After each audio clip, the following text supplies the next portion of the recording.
In this video, I'm going to show you how to verify a token on Tonkeeper. Now, you will actually have to do this via their GitHub page over here. And the way you can get here, let me show you this really quickly. So basically, this is going to be their Tonkeeper Help Center. So you want to go to Tonkeeper Help Center, and then on here, you want to simply search for how to verify. So you want to type in verify over here, and then it's going to say verification of tokens, etc. And then here, you're going to have your detailed instructions. So the first thing you're going to want to do is you want to go over here to this link. As you can see, this link over here at the top. And once you're inside GitHub, you want to sign into your GitHub account. And then to submit a pull request, here's what you have to do.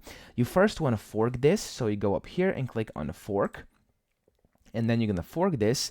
As you can see, a fork is a copy, so you can just do this yourself over here. It's going to be very easy. I have this already, so I have an existing fork. And then after this, just go through this step-by-step guide over here. So you're going to have to clone your fork. You're going to have to open a terminal and then run this command with your username, your actual GitHub username.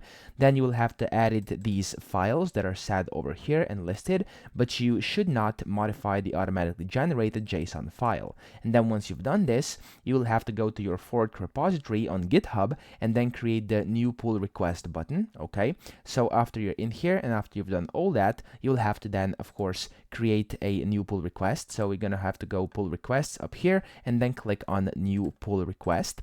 And then once you have done this, as you can see over here, it says you can then follow the example provided in the repository. Okay, so of course that's all what you have to do essentially, and it's gonna be very easy. This over here is the example you can get, and then you have to double check everything before submitting. And then after you do this, hopefully you'll be able to get your stuff verified and your token verified on Tonkeeper. So that's pretty much it. I hope this video helped you out. If it did, please subscribe to the channel and help me out as well.